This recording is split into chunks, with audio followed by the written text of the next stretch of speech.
The health of the soil we cultivate lies at the heart of regenerative agriculture. I've been travelling around France to learn more about a pair of innovative companies that could ultimately reduce our reliance on artificial fertilisers. My first port of call is Lyon, where a biotech startup is using a zero-waste fermentation process to produce more sustainable chemicals from recycled sugar beet waste, instead of from fossil fuels. We don't have any waste at the end of the process. We don't consume any water, and we will reduce massively the CO2 emissions. From next year, the company will produce organic acids in industrial quantities at its first commercial plant in northeastern France. Working with local sugar beet farmers, the company says using its circular model, the carbon footprint of its acids will be 81% lower than existing petro-based equivalents, and will produce a valuable byproduct, an organic-grade fertilizer. At the end of the process, we have a residue, which is a very high-value fertilizer with a very high potassium content, which will go back to the ground to start a new cycle of biomass production.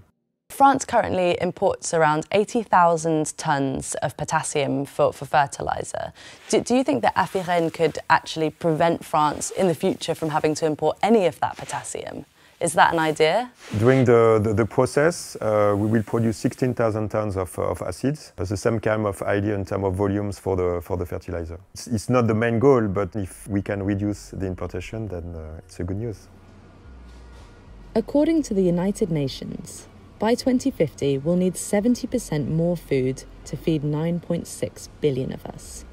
Turning biomass byproducts into fertilizer could alleviate the impact that extra food production may have on the environment, therefore improving long-term sustainability. I've arranged a Zoom call with Edouard Somias, an expert on unexploited biomass. One of the key challenges is how to replace the chemosynthetic and petrochemical mineral fertilizers. New research claims that synthetic nitrogen fertilizers are responsible for about 2.4% of global greenhouse gases. But Somias is concerned that circular organic alternatives are being developed too slowly.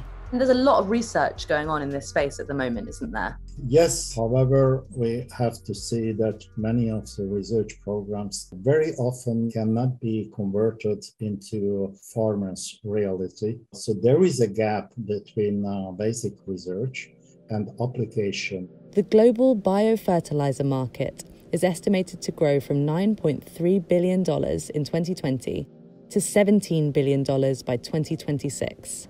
Investment funds may be key to accelerating both growth and the leap from the theoretical to the practical. There's so much that needs to be done. There is no way that these small companies will be able to do that on their own. We don't have time enough for them to wait that they grow for 50 years.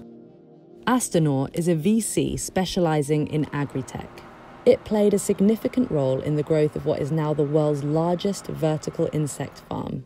Could we maybe apply this to a real-world example, maybe Insect, which started off as quite a small company and has now grown to become a unicorn? How did Astonor help on that journey? We decided to front and run the last round of financing because we felt the thesis for investment at scale was there. Insect breeds and processes mealworms to produce high-protein supplements for animal feed and human consumption. The fecal matter from the mealworms is turned into fertilizer, or frass pellets.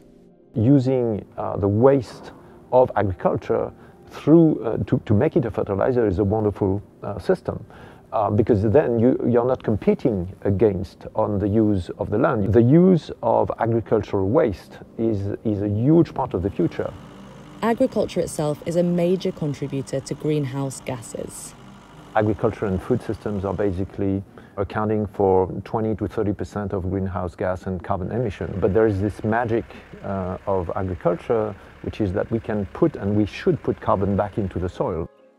But if there is magic in agriculture, we probably need to see it sooner rather than later. Because according to the UN's Food and Agriculture Organization, By 2050, worldwide use of synthetic nitrogen fertilizers is set to increase by over 50%.